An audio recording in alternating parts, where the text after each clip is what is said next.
Hello everybody, Chris Profi, Musically Obsessed. So this is my part 3 of Lost Classics of the 90s. You guys know what the deal is. Our good friend JC from the Flip Side started this thread. Everybody's jumping on it, so I wanted to show you another band from the 90s that had their debut in the 90s. I had to go over to my parents' house, though, the other day to grab some of my CDs because I got a bunch of CDs in storage over there. And let me just give you a little bit of history behind this band before I show you who they are. When the Descendants became the band All, and both those bands were on the SST label,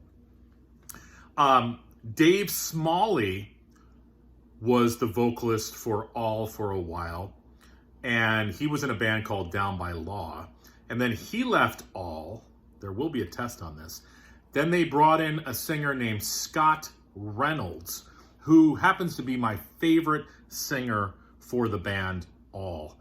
Well, they recorded some albums, some of my favorites, with Scott Reynolds.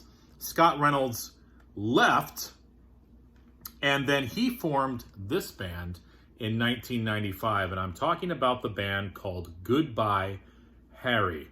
And this is their first album called Food Stamp Barbecue.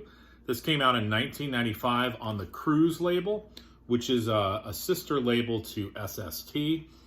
Scott Reynolds, one of my favorite vocalists. He writes most of the lyrics for the songs.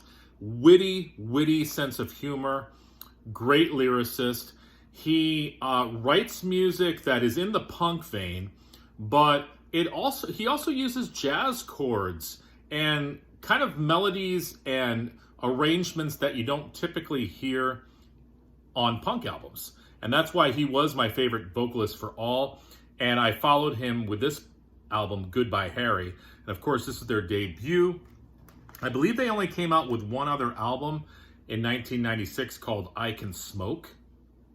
And what was interesting about this, they put Missing Children on the back of the CD. Remember when the Missing Children used to be on milk cartons? I guess in the 90s, they figured, let's put some Missing Children on the back of CDs. But if you like good old pop punk music with witty lyrics in the vein of the Descendants, check out Goodbye Harry. Again, their debut came out in 1995 on Cruise. Scott Reynolds, after he left Goodbye Harry, he went to form another band called the Pavers. And I've got some of their stuff. I have to make sure that came out in the 90s, though, because I might show them in one of my next videos. We'll see. He was also in a band called Bonesaw Romance, and now he's releasing some solo stuff as well. And his latest record, Chihuahua in Buffalo, is killer. It's all acoustic. Check it out, Scott Reynolds. But Goodbye Harry, check them out as well. All right, everyone. Thanks, JC. Bye.